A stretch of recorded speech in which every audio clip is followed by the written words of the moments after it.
compartiendo en este viernes, unos viernes que se están convirtiendo en viernes apocalípticos. Eh, y vamos a estar hoy hablando parte de los 144.000, que fue lo que estuvimos hablando en los últimos dos viernes, donde vimos las características de esos hijos de Dios, o de los hijos de Dios, o de lo que Dios espera de nosotros como sus hijos. Que no solo la característica de esa última generación, sino la característica que Dios ha esperado de todas las generaciones. Sí, porque Dios espera un solo tipo de cristiano, uno solo en todas las épocas, uno solo. ¿Y cuál es ese uno solo? El que, como Él dice en su palabra, que seamos como Dios, que seamos pues santos, sé pues perfectos, sé pues santos. Esa es la invitación. Perfectos es completo. Santo es apartado de lo que es inicuo, de lo que es falso. A eso es el llamado. No, esa santidad no se refiere a seres humanos que no cometen errores, se refiere a seres humanos que no sienten gusto por el pecado. Cuando usted está viviendo una vida en santidad, usted está diciendo, ya yo no siento gusto por el pecado. O sea, no me deleito. Usted sabe que usted está en pecado y usted busca apartarse de ahí, busca apoyo para alejarse de ahí. Y mientras eso que tú haces te está molestando, da gracias a Dios porque el Espíritu Santo sigue trabajando en ti. Esos santos a lo que habla la Biblia no son, vuelvo y reitero, personas que no cometen errores. Sí, cometen errores. Nosotros cometemos errores, fallamos, pero no sentimos gusto por eso. No sentimos gusto por el pecado. ¿Qué significa eso? Que si usted sabe que usted ha mentido, bueno, va y pide disculpas, pero no se pasa la vida mintiéndole a todo el mundo. Si usted sabe que en un momento usted actuó de manera arrogante, orgullosa, usted pide perdón, pero usted no vive comportándose de manera arrogante y orgullosa. Si usted sabe que usted está en fornicación, usted puede fallar un día, pero usted no va a fallar todo el tiempo y viviendo en fornicación todo el tiempo. Si usted sabe que usted le falló a su pareja y cometió adulterio, bueno, fallé, pero me voy a Dios y me aparto de ahí, pero no continúo en una vida de adulterio, porque ya el santo no siente gusto por el pecado. Si usted sabe que usted le ganó a su socio $1,000 más, usted busca la manera de resarcir eso. Y si tiene que pedirle y confesárselo a su socio y decirle, mira, perdóname, aunque esto pueda costarle a la sociedad, usted busca la manera de resarcir eso, pero no en todos los negocios usted le sigue robando al socio, porque ya el santo no siente gusto por el pecado. Comete error y falla, sí, usted puede hablarle mal a un hijo suyo, pero usted no se va a pasar todos los días hablándole mal a esos muchachos. ¿Me hago entender? Entonces, a eso se refiere, ser pues santos, como vuestro Padre que está en los cielos es santo. Em, y Dios ha esperado eso siempre, porque en San Juan, cuando Él dice en su última oración, Él le dice, y si me fuere, vendré otra vez, si me fuere, vendré otra vez, si me fuere, aparejaré el lugar para vosotros, y vendré otra vez, y si me fuere, aparejaré, o sea, prepararé el lugar para vosotros. Eso es lo que él dice. Y vendré y os tomaré a mí mismo. Esa palabra, os tomaré a mí mismo. Él va a tomar a gente como él va a tomar, él se va a llevar a gente como él, a gente que son como él, que tienen su mismo carácter. A esos son los que él viene a buscar. Y en todas las generaciones hay, han existido hombres y mujeres que han manifestado esas mismas formas de ser de Jesús. Mansos, humildes, nobles, amorosos, rectos, con amor implacable. Porque Dios es un Dios de amor, pero es un amor implacable. ¿Por qué? Porque Dios perdona, Dios tiene misericordia de nosotros cuando Él, que es lo que habla el libro de Apocalipsis, que habla mucho en símbolos. Por eso a veces a la gente se le hace algo incómodo, pero es un libro simple a la vez, incómodo de entender, pero es un libro simple. Apocalipsis lo que es una invitación a estudiar más profundamente las escrituras, porque también en Apocalipsis hace mucho paralelismo con situaciones del Antiguo Testamento y cuando nosotros no manejamos eso, nos tendemos a confundir mucho. Entonces Jesús habló muchas veces de manera simbólica, no siempre habló de manera literal. Y Apocalipsis es un libro de muchos símbolos, no todo es literal en Apocalipsis, igual que en Daniel. Y Cristo muchas veces había que interpretarlo. Por ejemplo, cuando él le hace la pregunta a sus discípulos, ¿cuántas veces yo debo de perdonar a mi hermano? Una vez. Y Pedro, queriéndose destacar, Pedro le dice, no, hasta 3 veces. Y Jesús le dice, no, Pedro, no te digo hasta tres, te digo hasta 7 veces, hasta 70 veces 7. Jesús significa que solamente Dios puede perdonar a la gente 490 veces, porque 70 veces 7 usted lo multiplica y le da 490. Entonces, ¿significa que solamente Dios va a perdonarnos 490 veces? No, eso no es literal, eso es simbólico. Lo que significa que Jesús le está diciendo a Pedro, mira, no hay límites para el perdón. Yo no te digo a ti, Pedro, 3 veces. Si usted tiene que perdonar a su hermano 40, 50, 60, perdónelos, porque no hay límites. Ahora bien, ¿hay un tiempo de gracia? Sí, hay un tiempo de gracia. No hay nada que tú hagas que haga que Dios deje de amarte. No hay nada que tú hagas que haga que Dios deje de amarte. Y dentro de esa gracia, su perdón no tiene límite. Pero su gracia un día se va a retirar, lo que significa que Dios un día ya no va a perdonar más, porque lo que viene es juicio y destrucción. Antes de que ese tiempo de gracia termine, que termina primero para nosotros, según Apocalipsis, y luego para los que no son cristianos.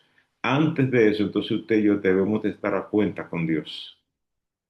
Por eso que Él dice que el santo santifíquese más y el sucio siga sucio. O sea, porque ya no importa lo que tú hagas. Ya el sucio ya no importa. Que siga así porque ya se acabó la gracia. Y en ese tiempo ya, esos son otros temas ahí, allá es el tiempo de la persecución, del juicio, etcétera, etcétera, que ha existido en muchas épocas de la historia contra los cristianos. Así que los 144.000 son aquel gran grupo. Si usted me pregunta a mí, todo el texto es simbólico. Entonces, para mí no puede ser porque en cuanto a la característica de los 144.000 no hay discusión. La discusión de los teólogos es que si ese número es simbólico o es literal.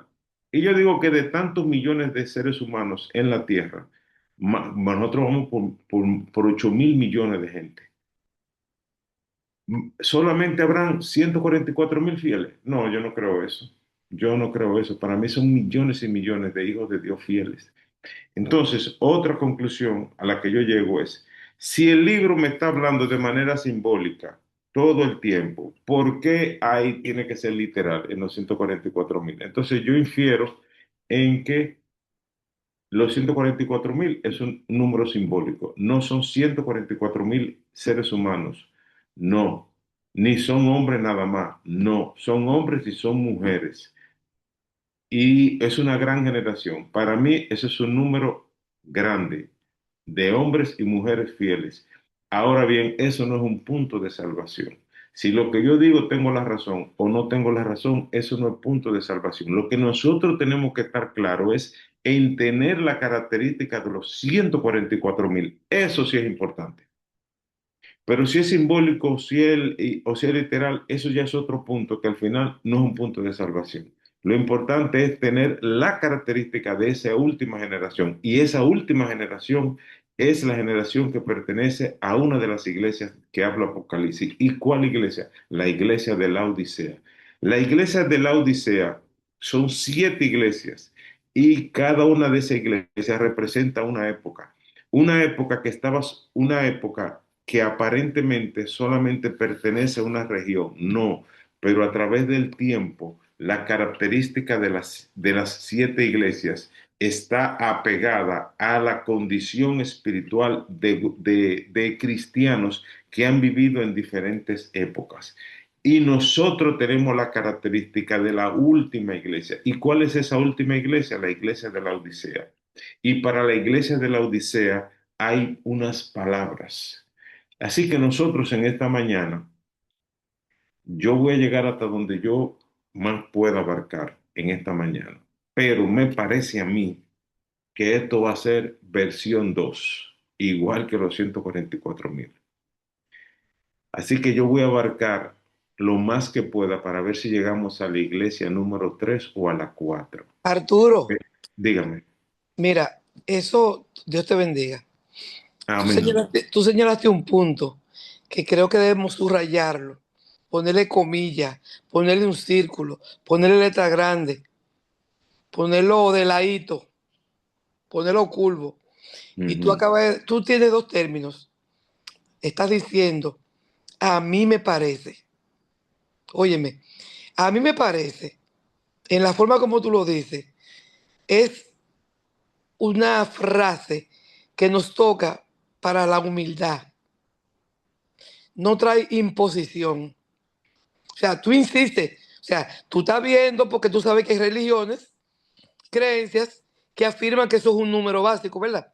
Sí, Entonces, sigues insistiendo, a mí me parece. Y luego usaste una palabra o una frase que dice también, esto no es un punto de salvación. O sea, sí, correcto, nosotros no lo podemos sé. dedicarnos a discutir, cuando hablamos de discutir, a discutir temas que creemos doctrina que son puntos de salvación. Totalmente de acuerdo ahí. ¿Entiendes? Entonces, esto es muy importante. Y es como tú dices, cada vez que uno entra a estudiar la Biblia, uno entra en punto que uno quiere de algo sacar otro, porque Apocalipsis es demasiado, es demasiado. Sí, Entonces, es mucho, sí. eso es importante destacarlo, porque Apocalipsis en su principio dice que toda la palabra de este libro, o sea, de Apocalipsis, Ujú. de este libro, son fieles y verdaderas.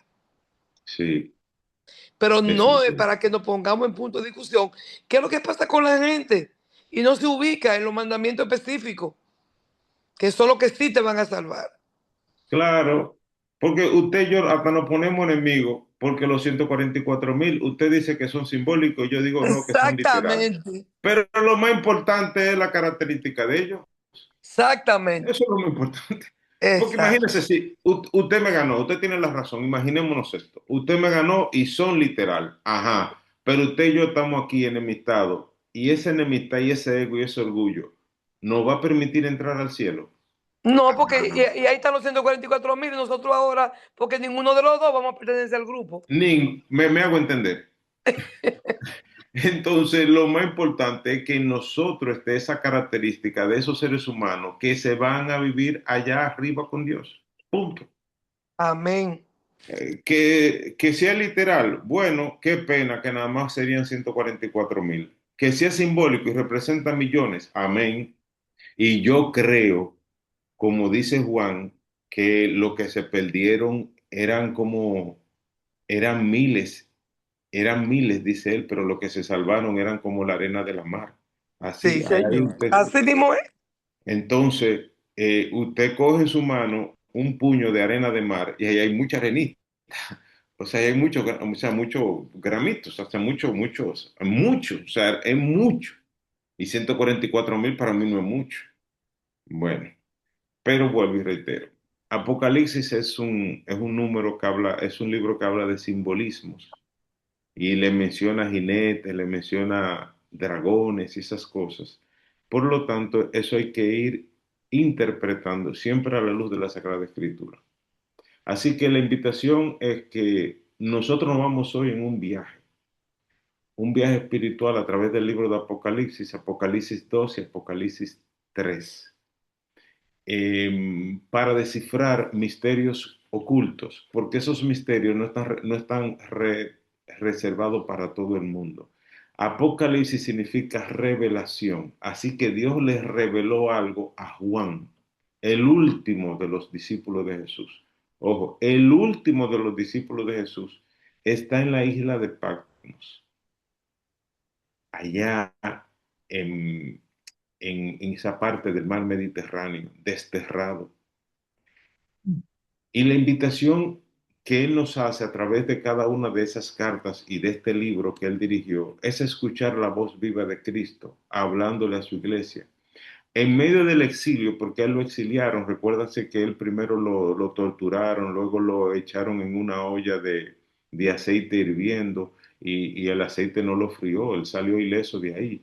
Entonces al final dijeron, desterramos a este hombre a una isla solitaria y ahí lo desterraron en Patmos. Así que en medio del exilio, Juan recibe una revelación de Dios. 7 cartas dirigidas a 7 iglesias reales, pero con un mensaje eterno para cada generación de creyentes, incluyendo la nuestra. Así que cada iglesia representa una generación, no tan solo la iglesia de Asia en ese momento. La visión de Juan en Patmos tiene un propósito, y ese propósito, uno de ellos es el propósito de las cartas, el llamado a todas las generaciones, la estructura de los mensajes. Y la pregunta que nosotros nos debemos de hacer es, ¿qué significan para nosotros esas cartas hoy en día? La primera iglesia que tenemos es la iglesia de Éfeso, una iglesia que perdió su primer amor. Hay ahí elogios, hay ahí una historia, hay elogios, hay advertencia, pero tengo algo contra ti, dice. Voy a leer esto en Apocalipsis, pero le voy a hacer una pequeña referencia ahora. Él dice, pero tengo algo contra ti, dice el Espíritu hablando a las iglesias. Y el mensaje de Juan es el mismo Jesús hablándole a las iglesias. Dice, has perdido tu primer amor. Y hay un llamado de arrepentimiento y una promesa de comer del árbol de la vida. Que Dios corrige y promete. O sea, Dios nada más no regaña, ¿eh? Él da dos cosas. Entonces, en Esmirna es la segunda iglesia, iglesias reales, ¿eh? El contexto que hay allí es persecución, o sea, el ambiente, lo que reina allí es persecución. Pero Jesús trae palabras de consuelo. Y hay un ejemplo de un cristiano, Policarpo, y Dios le hace una promesa, la promesa de la corona, porque hubo muchos de ellos que perdieron la vida en ese momento. La tercera iglesia es la iglesia de Pérgamo, es una iglesia que toleró la corrupción, toleró la corrupción dentro de la iglesia. Y él hace un llamado a la fidelidad en medio de todo esto, pero la tolerancia a la doctrina de Balaán. Entonces, cuando usted dice la doctrina de Balaán, Arturo, sí, entonces tenemos que entender quién fue el profeta Balaán, cuál fue el rol que él jugó, lo que sucedió en esa época, lo que causó Balaán. Por eso él hace a esta iglesia una advertencia de juicio y la promesa del maná escondido y la piedrecita blanca. Él hace esa promesa. Pero tienen que salir de la doctrina de Balaán, tienen que romper con eso. Está la iglesia de Tiatira, una iglesia activa pero permisiva. O sea, la iglesia de Dios ha pasado por diferentes épocas, situaciones que son muy similares a las que vivimos nosotros y hemos vivido nosotros. ¿Qué hay en Tiatira? Hay obras crecientes. Tiatira es una iglesia que va creciendo, pero la tolerancia a Jezabel. Y te dice Jezabel, pero Jezabel era la que existía cuando Elías en Reyes está allá. ¿Y por qué Jezabel? Ah, porque Jezabel traía idolatría. Y nosotros muchas veces traemos idolatría. Y esa iglesia trajo idolatría. ¿Ustedes creen que era santo nada más? No, no es santo. No, no es santo. Yo he visto cristianos consultando, yendo a donde son entes espirituales, ahora le llaman gnósticos, le ponen nombre, léele la carta. Hay cristianos que me han dicho a mí que eso no es nada, leer el horóscopo.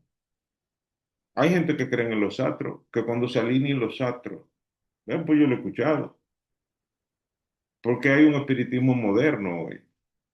Y hay gente que no le gusta hablar de eso, porque uno no quiere caer mal, pero hay un espiritismo moderno. Hay cristianos que tienen árboles en su casa de agua, porque el agua trae abundancia. Yo pensé que el que trae abundancia era Dios, porque en Deuteronomio dice, yo Jehová te doy el poder para la riqueza. Pero hay gente que cree que el bambú, que el agua, que eso da. Entonces estamos mezclando una cosa con otra. Eso pasaba también en Tiatira, porque pasaba ya, pero pasa hoy, y hay un juicio anunciado. La promesa de autoridad, él habla a Jesús de la promesa de autoridad de las naciones, las estrellas de la mañana. En Sardis es una iglesia con fama de vida, pero espiritualmente muerta. Ahí hay un llamado a despertar, hay una promesa de las vestiduras blancas y nombre en el libro de la vida. Está la penúltima iglesia, la iglesia de Filadelfia, una iglesia pequeña pero perseverante. Y él dice de Filadelfia, en síntesis así, la fidelidad de ella en medio de la debilidad, puerta abierta, promesa de ser columna en el templo de Dios y recibir un nombre nuevo. Y por último, la iglesia de la Odisea, una iglesia tibia, una iglesia autosuficiente. Y ahí nosotros vemos que en la Odisea, esa última iglesia, hay riqueza material, pero hay pobreza espiritual. ¿Sí?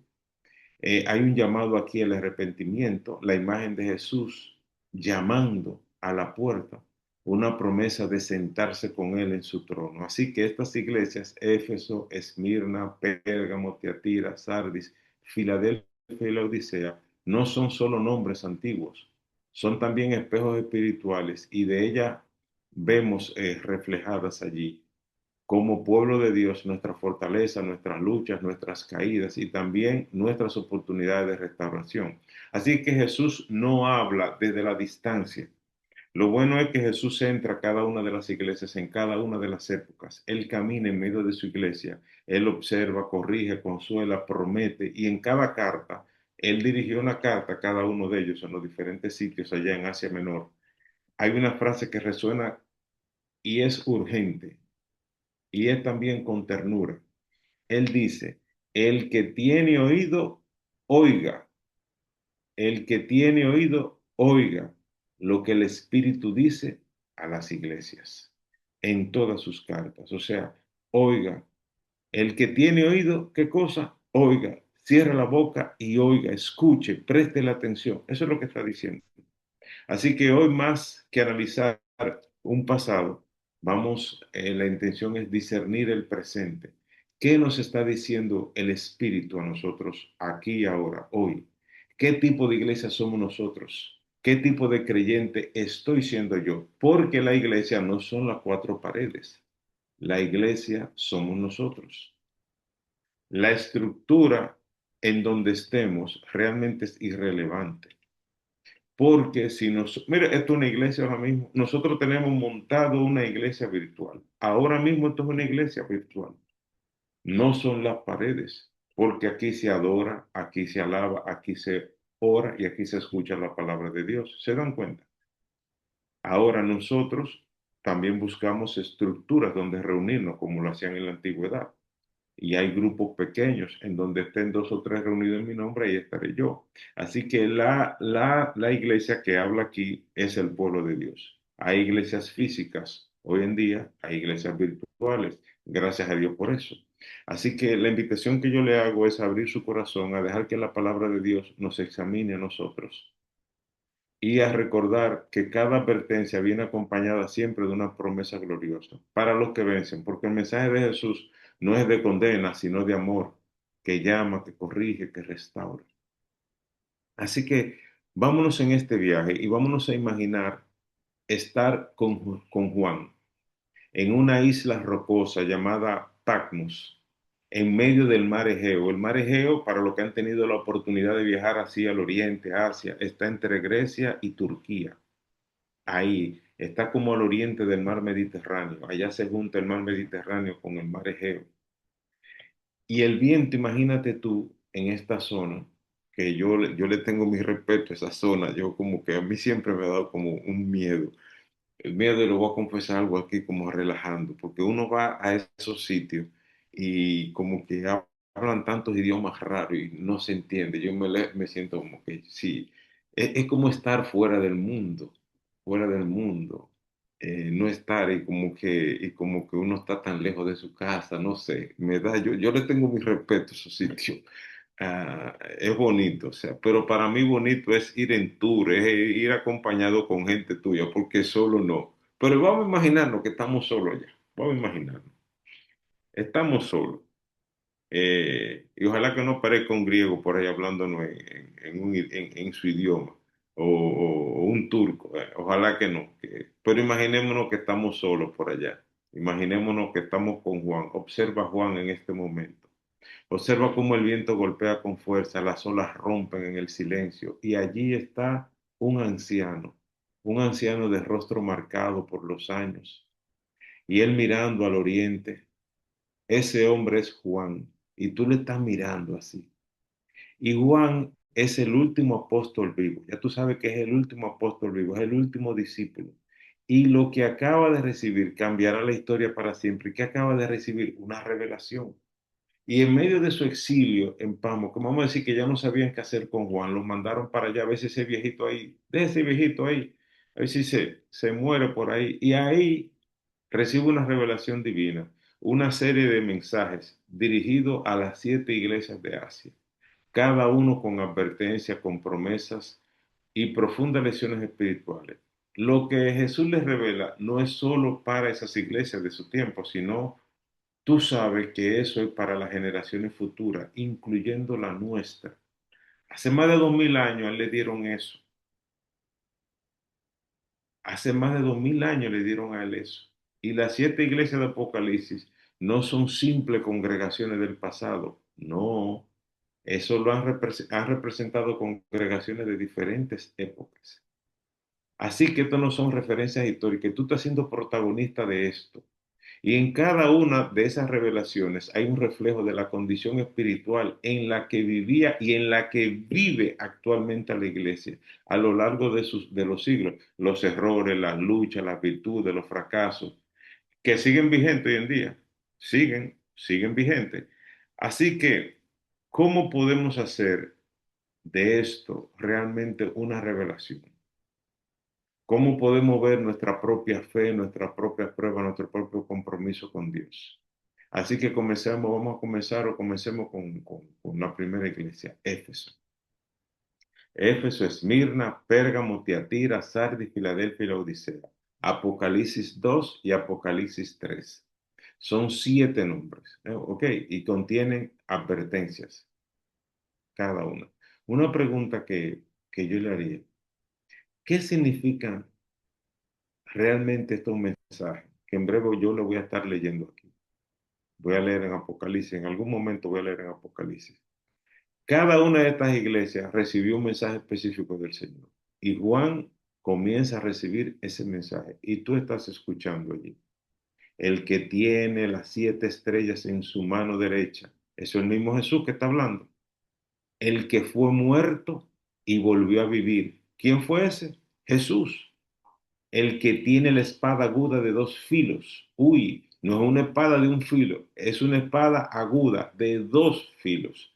Así que cada título que él mismo se da aquí revela una faceta de la autoridad de Jesús y de su relación con la iglesia. Pero junto con la autoridad y la gloria de que tiene Cristo, también llegan palabras que conmueven, palabras que estremecen, porque él dice, tengo contra ti. Uy, él por otro lado dice, sé fiel hasta la muerte. Conozco tus obras. Aquí nadie se puede esconder de Dios. En otra parte dice, y a una de las iglesias, a la que estamos nosotros, eh, te vomitaré de mi boca. Estas no son simples advertencias, sino juicios y son promesas que revelan con urgencia la vida de fe que tenemos que vivir, una vida de fe auténtica que tenemos que vivir nosotros. A cada iglesia se le ofrece una promesa. Para los que venzan, van a comer del árbol de la vida, recibirán la corona, serán columna en el templo de Dios, se sentarán con Cristo en el trono. Son recompensas que trascienden en la eternidad y muestran el destino glorioso para todos nosotros. Y yo como que quiero hacer una pausa aquí, sí, el ser cristiano no es fácil. Y no es que a nosotros nos han enseñado mucho en coaching, PNL, que no decir palabras eh, que, que, eh, que sean declaraciones. Y es cierto, en la ciencia lo dice, la palabra de Dios, cuida tus palabras, porque por tus palabras podrás ser juzgado, por ellas podrás ser condenado. Sí, pero yo no le encuentro otra palabra. No, no es cómodo. Voy a poner quizás esta palabra, sí me llegó otra palabra. No es cómoda la vida de un cristiano, es incómodo. ¿Por qué? Porque cuando el mundo va por un carril, tú vas como en contravía, vas en contravía. Porque cuando la gente te habla de manera grosera, tú eres educado. Cuando la gente te insulta, tú bendices. O sea, vamos en contravía. Cuando tu mismo socio y tus mismos amigos te proponen ganarte $100 más al otro, tú dices, no, no, no, no, acordamos que eran partes iguales. Vamos como en contravía. A pesar de lo complicada que está siendo muchas veces la vida para muchos, nosotros tenemos que mostrar nuestra mejor cara. Para mí no es cómodo, no es cómodo. Y así que todas estas promesas que Dios nos hace, es dándonos nosotros aliento de decir, mira, yo sé que tú no la estás pasando muy bien allá abajo, pero recuérdate lo que te espera a ti. Y San Pablo dice en una de sus epístolas que si nosotros no nos hubiéramos imaginado lo que el cielo nos esperaba, lo que en el cielo nos espera, porque son cosas que no han subido al pensamiento de nadie, nosotros dijéramos que lo que pasamos aquí no fue nada. Por eso son tantas las promesas que Dios nos hace. Así que, así que nosotros tenemos que aferrarnos a cada una de las promesas que Dios nos da y a seguir avanzando. En la iglesia de Éfeso, ¿qué hay en la iglesia de Éfeso? En la iglesia de Éfeso estaban cayendo en falta de amor. En la iglesia de Esmirna eran fieles en medio del sufrimiento. Pero Pérgamo tenía otras características. Posiblemente también nosotros, al igual que Pérgamo, nos hemos contaminado con la influencia del mundo o hemos tolerado la corrupción dentro de la iglesia como Teatira o nos hemos vuelto espiritualmente muertos como Sardis, aunque estemos en iglesias bonitas. O posiblemente seamos perseverantes como Filadelfia. O, o nos hemos vuelto tibios o complacientes. Y ni seamos frío y ni seamos calientes, sino más bien tibio, como la iglesia de la Odisea, que es en donde vivimos nosotros hoy. Así que la carta de Apocalipsis no son solo palabras dirigidas a los creyentes hace más de 2000 años, son palabras también dirigidas para nosotros hoy en día. Así que en este viaje, tú estás en la isla de Patmos, tú estás allí viendo al vidente todo lo que le están diciendo, todo lo que le están revelando, y vamos a ver qué pasó con estas iglesias. En la costa occidental de Asia Menor, tú estás ubicado allí, lo que es hoy Turquía. Ahí se encontraban las ciudades más importantes del mundo antiguo. Tú estás acompañando a Juan y tú estás allí en una de las ciudades más hermosas de aquella época. Óyeme, sus calles eran de mármol, brillaban bajo la luz del sol, una cosa bonita, adornadas con majestuosos templos, teatros, mercados con mucha bulla porque había bastante comercio allí, había un puerto allí, había mercaderes. La ciudad era en esa época el centro de comercio y la cultura. Cada época ha tenido sus luces. Hogar del famoso templo de Artemisa, aquella diosa, una de las 7 maravillas de aquel mundo antiguo, el templo de la diosa Artemisa. Pero en medio de esa metrópoli, de esa ciudad pagana, había una luz en la oscuridad, un grupo de fieles, de creyentes, que pertenecían a una iglesia, la iglesia de Éfeso. En una de sus congregaciones, con mucha influencia, en medio de aquella ciudad, esa influencia que tenían los cristianos de aquella época, los cristianos de aquel momento, de una iglesia que fue fundada por Pablo, fortalecida por otros líderes como fue Timoteo, discípulo de Pablo, y el mismo Juan que había estado allí. Así que esta iglesia había sido un bastión de la verdad, una ciudad dominada por la idolatría. Sin embargo, cuando Jesús le dirige el mensaje en Apocalipsis, en sus cartas, él hace una evaluación clara. Han perdido su primer amor. Y aquí el ángel escribe a la iglesia de Éfeso.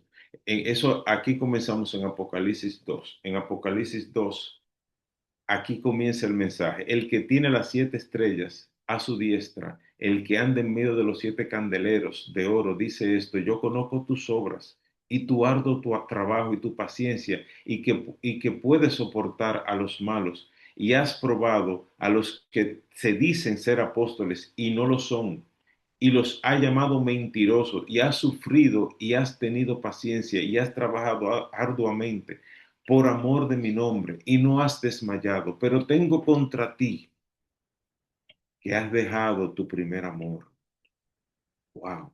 Recuerda por tanto de dónde has caído, y dice Jesús en el mensaje que les revela Juan: y haz las primeras obras, pues si no, vendré pronto a ti y te quitaré el candelero de su lugar, si no te hubieres arrepentido. Pero tienes esto, que aborreces las obras de los nicolaítas, los cuales yo también aborrezco, sacerdotes paganos. El que tiene oído, oiga lo que el Espíritu dice a las iglesias. Al que venciere le daré a comer del árbol de la vida, el cual está en medio del paraíso. Las palabras de Jesús, las que él le dirige aquí a la iglesia de Éfeso, son tanto un elogio como una advertencia. Yo conozco tus obras, tu trabajo es arduo, tu paciencia, dice el Señor, él se lo reconoce. No hay duda de que la iglesia es una iglesia que es activa, que es una iglesia trabajadora, celosa por la sana doctrina, habían resistido a los falsos maestros, combatido la herejía, la hechicería de aquella época, habían demostrado la fidelidad, habían discernido la palabra de Dios. Así que a primera vista parecía una iglesia sólida, con enseñanza correcta, una estructura firme. Sin embargo, Jesús ve más allá de las apariencias, y a pesar de su compromiso, el que ellos tenían con la verdad, hay algo esencial que se había perdido en el camino. ¿Qué cosa habían perdido ellos? Eran implacables, eran regios, eran muy dogmáticos, habían perdido el amor, su amor por Dios y por la y por hay un nuevo pacto. Ama a Dios y a tu prójimo como a ti mismo. Y ellos habían perdido la primera parte, el amor a Dios, pero también la segunda, el amor por los demás. Ellos tenían un celo por la doctrina, se habían transformado en una iglesia con mucha rigidez, y su deseo de hacer lo correcto había desplazado de ellos lo que era la ternura, el amor, la devoción que una vez lo caracterizaba a ellos. Eso se había perdido. Entonces Jesús no solo señala su error, sino que les da un mandato claro: recuerda de dónde has caído, arrepiéntete y haz las primeras obras. O sea, vuelve al primer amor, que eso es lo más importante. Todo es importante, pero lo más importante es esto. O sea, a mí me gusta lo celoso que tú eres con la doctrina, pero no me pierdas aquello, tu primer amor, cuando tú te convertiste, como tú servías a Dios, como tú recibías al prójimo. No me pierdas eso.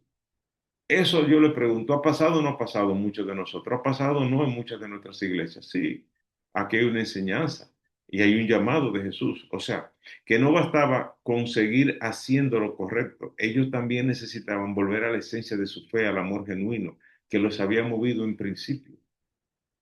El mensaje de Éfeso es una advertencia que sigue vigente hoy. Así que es fácil que nosotros podamos caer en la trampa de la rutina espiritual, de hacer todo lo que es correcto externamente, de hacer lo que es muchas veces una rutina, pero perder la pasión interna. Ustedes saben que hay muchas cosas que se hacen en automático dentro de la iglesia. Hay muchas iglesias y creyentes que pueden tener una doctrina impecable, impecable, un compromiso con la moralidad más que con la espiritualidad, porque son bien comportados, y un celo por la verdad, que mueren por eso. Pero si han perdido el amor, su fe se ha convertido en algo mecánico y frío. Jesús deja claro que sin amor todo esfuerzo es vano. porque venimos a ser como címbalo que resuena y hace ruido nada más. Así que Jesús deja claro eso. Y su mensaje también es una invitación a la restauración. Al que venciere, le daré a comer del árbol de la vida. La promesa de Jesús es vida, es restauración, es comunión con Él, volver al primer amor. No es solo una opción, sino una necesidad que tenemos cada uno de nosotros. Para aquellos que deseamos vivir una vida vibrante y genuina, la pregunta es, ¿nos hemos convertido en una iglesia como Éfeso, celosa con la doctrina, rígidos? ¿Nuestra fe se ha vuelto una rutina sin amor? ¿Un solo entrar y un solo salir de la iglesia? La solución no es solo hacer las cosas o hacer más cosas. No, aquí nos hace un llamado y nos hace un recordatorio, arrepentirnos y volver a la esencia de nuestra relación con Dios, porque al final lo que más importa no es cuánto sabemos o cuánto hacemos, sino cuánto amamos. Es hacer una cosa sin dejar de ser la otra, ser rigurosos, ser celosos con la doctrina, pero seguir siendo amorosos y serviciales con los demás. Así que allí estás tú todavía. Ya viste la carta que le escribió a Éfeso, ahora viene la segunda carta. Allí en el aire salado de toda costa, como todo mar, allí del mar Egeo, se encuentran las calles de Esmirna. Todas estas ciudades existían en aquella época. Es más, vamos a verlo más. Tú eres el mensajero de Juan. Vamos a ponerlo así. Así que allí está Juan escribiendo el siguiente mensaje. El siguiente mensaje. Creo que nos quedamos hoy con dos iglesias. El siguiente mensaje. Y ese siguiente mensaje va dirigido a la iglesia de Esmirna. ¿Qué era Esmirna en aquella época? Esmirna era una ciudad muy próspera. Una ciudad también con un puerto. Si hay puerto, hay mercancía. Si hay mercancía, hay negocios. Hay mercados. Está en Asia Menor ubicada. Sus colinas estaban adornadas con templos, teatros, mercados vibrantes, donde comerciantes de todo el mundo en aquella época, llevaban sus mercancías. Esmirna era conocida por sus riquezas, había mucho dinero allí. Era un New York, como ese New York que nosotros conocimos, como que de hacer mucho negocio, pero no el New York de ahora, el New York de los 60 y los 70. Sí. Y su lealtad que había allí era de la gente, la lealtad de la gente, era una lealtad inquebrantable por el Imperio Romano, que era el que gobernaba en aquella época. Así que Esmirna era un centro de adoración a dioses, de reverencia y culto al emperador, al César en aquella época. Pero entre toda esa opulencia, ese esplendor de gloria de aquella ciudad, había un grupo de personas que no encajaban en la cultura dominante. Qué raro eso es. ¿Y quiénes eran esos los cristianos? Uy, para ellos Esmirna no era un lugar de prosperidad, ellos no lo veían así, sino lo veían como una prueba de sufrimiento, como una prueba de sufrimiento. Allí sufrían mucho los cristianos en Esmirna. Cuando Jesús dirige su mensaje a la iglesia en Esmirna, sus palabras no hay reproche, no hay un boche, como decimos nosotros, no hay advertencia, sino hay consuelo. La carta que Pablo escribe y a ti te están mandando para que se le envíe ya, ¿qué dice? Yo conozco tu tribulación y tu pobreza, pero tú eres rico. El ángel escribe un mensaje, Apocalipsis 2. Recuerda, Apocalipsis 2. Aquí están los mensajes de la primera iglesia. Y es en Apocalipsis 8 donde comienza el mensaje a la iglesia de Esmirna. Y dice allí, el ángel que está escribiendo a la iglesia de Esmirna dice, el primero y el próspero, el que estuvo muerto y vivió, dice esto, yo conozco tus obras y tu tribulación y tu pobreza, pero tú eres rico. Y la blasfemia de los que se dicen ser judíos y no lo son, sino que son sinagogas, o sea, la sinagoga era donde se reunían los judíos, las iglesias, sino que son sinagogas, sino que son iglesias de Satanás. No temas nada lo que vas a padecer. He aquí el diablo echará a algunos de vosotros en la cárcel para que seáis probados y tendréis tribulación por 10 días. Sé fiel hasta la muerte y yo te daré la corona de vida. El que tiene oído, oiga lo que el Espíritu dice a las iglesias. El que venciere no sufrirá daño de la segunda muerte. A diferencia de las otras iglesias, ¿qué hay en Esmirna? Esmirna no recibe reproche de Jesús, no recibe correcciones, solo aliento. La iglesia en Esmirna era una iglesia perseguida, marginada, despreciada. El que era cristiano en aquella época en Esmirna era una persona que la gente lo despreciaba, era como lo peor, lo peor que usted podía decir en aquella época que usted era cristiano. Su familia lo desheredaba, usted, su familia sentía vergüenza si usted decía que usted era cristiano. La iglesia de Esmirna era una iglesia que era perseguida por el imperio, era perseguido en aquella época por la Roma papal, por la iglesia papal, Roma. Era despreciada por la sociedad. Los cristianos en Esmirna no solo enfrentaban dificultades económicas debido a su fe, porque lo marginaban. Si sabían que eran cristianos, no hacían negocios con ellos, no le daban empleo, no los recibían, no hacían negocios con ellos. Es como ser un leproso en aquella época, en la época de Jesús. Eran objeto de que la gente hablara mal de ellos, levantaran calumnia, tratados de manera hostil. Tanto los romanos como la comunidad en aquel tiempo de los judíos lo maltrataban. Los judíos de aquella época lo maltrataban y los romanos, o sea, a donde no había lugar allí para los cristianos. O sea que tanto los romanos como muchos sectores de la comunidad judía, lo consideraban a ellos incluso traidores. ¿Por qué? Porque no rendían culto al emperador, ni apreciaban las cosas de Roma. Eran enemigos también de Roma por proclamar a Jesús como su único Salvador, como su único Señor. En Esmirna, ser cristiano significaba usted perderlo todo. Usted en Esmirna en esa época era perder el trabajo, la seguridad, la familia, hasta muchos perdieron la vida. Sin embargo, Jesús les recuerda que aunque el mundo los considerara pobres y débiles, en realidad eran ricos. Lo que verdaderamente importaba era su fe inquebrantable.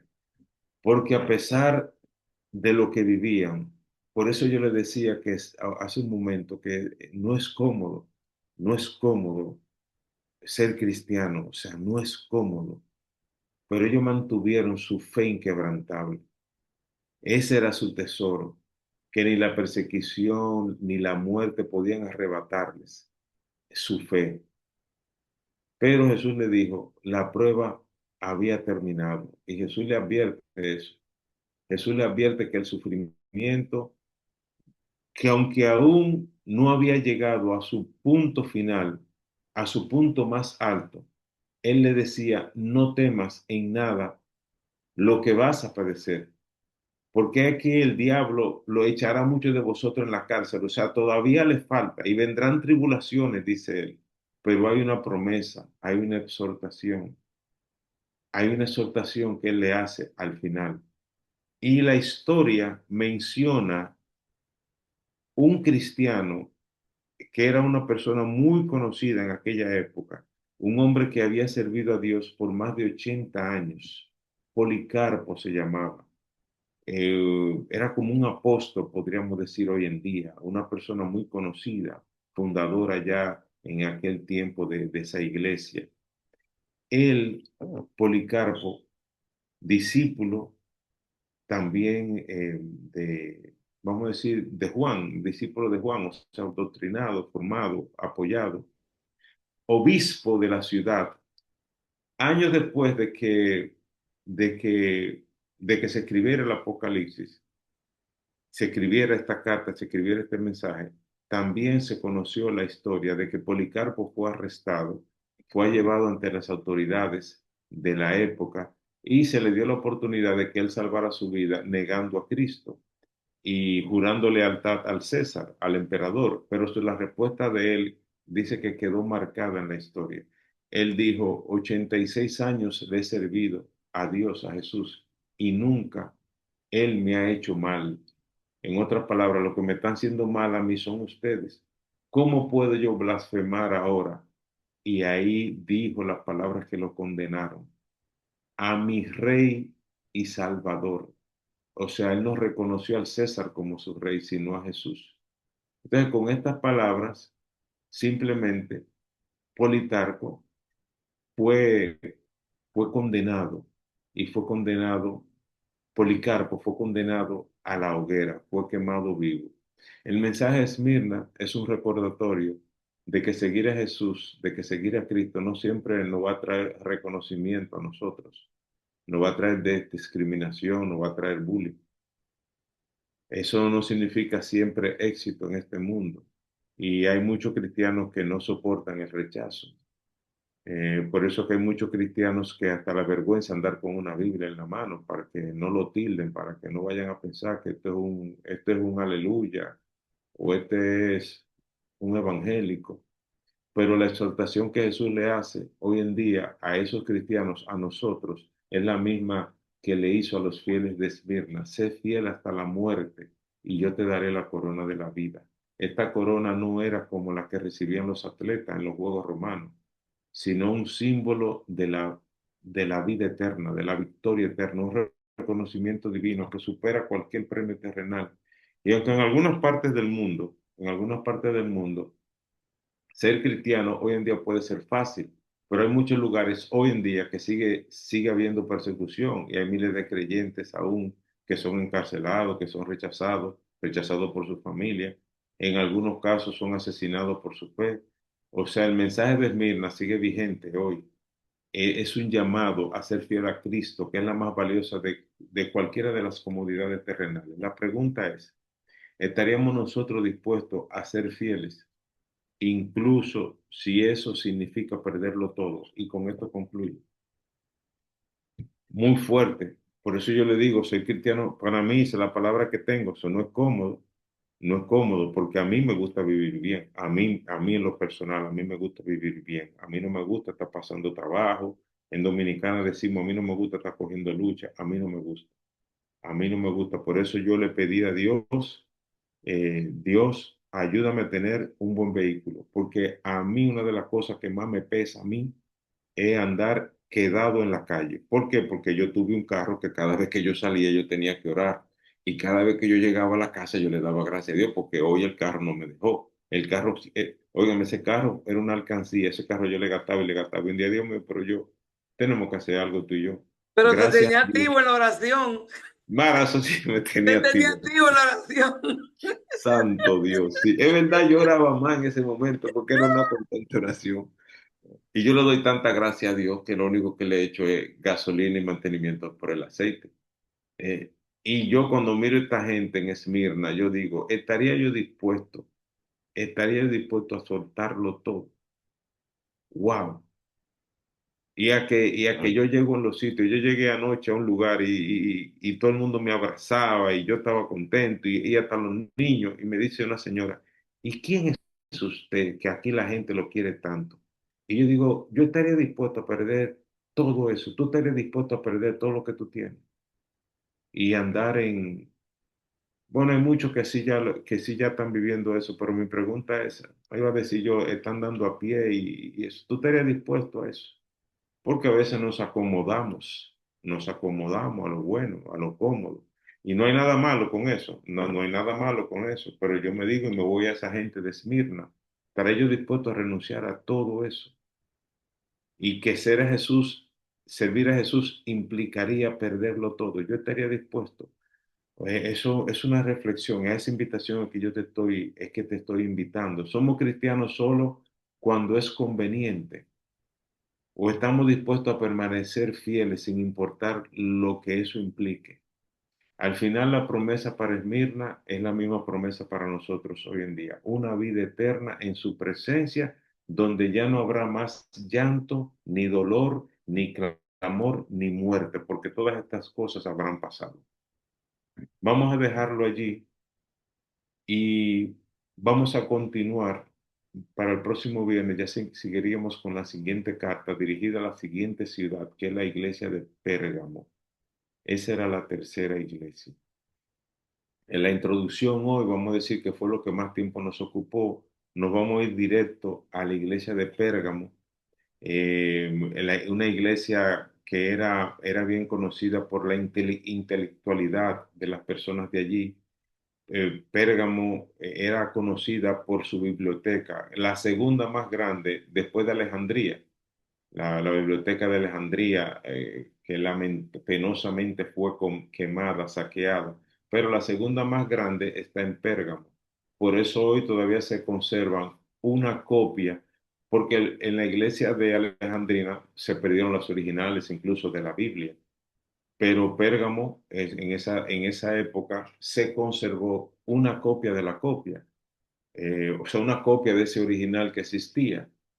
Eran grandes intelectuales de esa época. Y esto guarda relación en muchas iglesias. Hay muchas iglesias en las que yo he entrado a predicar que el nivel de ego intelectual que hay en esa iglesia es muy parecido al que existía en la iglesia de Pérgamo. Impresionante, impresionante. Impresionante. Así que nosotros vamos a continuar con la iglesia de Pérgamo el próximo viernes y finalmente, que es el corazón, vamos a decir, de este estudio que estamos haciendo, es la iglesia de la Odisea, que es la iglesia en la que vivimos nosotros hoy, que es la época a la que pertenece. Y les prometo decirle el próximo viernes qué espacio de la época ocuparon cada una de estas iglesias. Pero hoy en día, la última iglesia evidentemente somos nosotros. Ya después de nosotros ya no hay más iglesia. Esta es la última generación de cristianos. Ya después de la iglesia de la Odisea ya no hay más iglesia. Nosotros estamos viviendo en la séptima iglesia. Nosotros somos testigos de los últimos años de este planeta llamado Tierra. En cada una de las iglesias hubo retos y en cada una de las iglesias hubo promesas. Y hoy en día también tenemos lo mismo. Que Dios nos cuide, que Dios nos bendiga en este día, que nos permita tener un día bendecido. Un día bendecido no significa que todas las cosas te van a salir bien, no. Un día bendecido significa que tú cuentas hoy con la compañía de Dios y entre todas las cosas, hoy tendrá Dios un mensaje para ti, hoy tendrá Dios una revelación para ti y tendrá Dios crecimiento y transformación para ti. Hay un proceso. Así que estar en la bendición de Dios es estar en el proceso de Dios. Que hoy sea un día bendecido y también hoy que estás trabajando sea para ti un día productivo. Dios te bendice, el cielo entero está trabajando a tu favor. Que Dios nos cuide. Amén. Quiero acotar, Karina y Arturo, que acaba de decir que hay cosas que uno pensaría, estás dispuesto a dejar ciertas comodidades por servir al Señor. Estás dispuesto a, entonces, aunque a ti, a mí y a muchas de las colaboradoras y colaboradores que están aquí, nos encanta dar clases de Biblia, nos encanta, servimos porque nos gusta, pero eso no quita que cada uno de nosotros tenemos compromiso.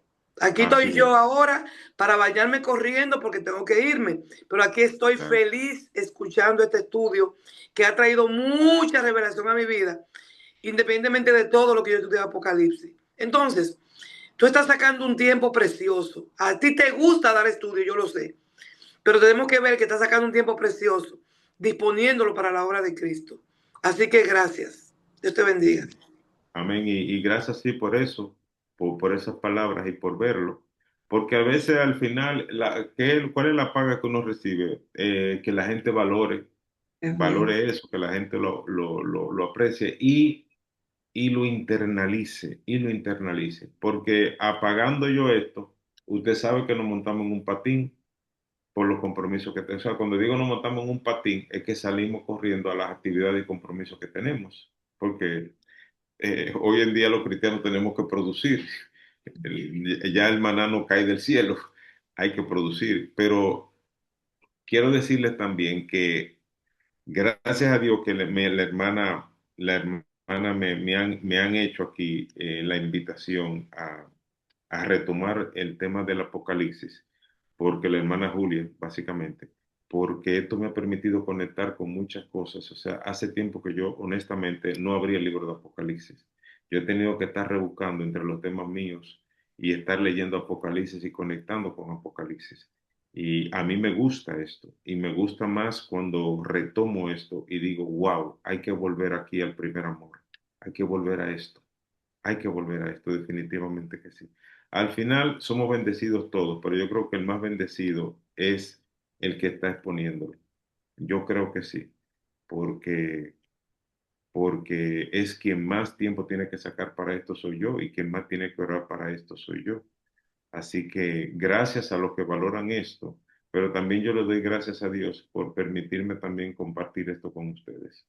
Que Dios nos siga bendiciendo, líderes, y seguimos avanzando.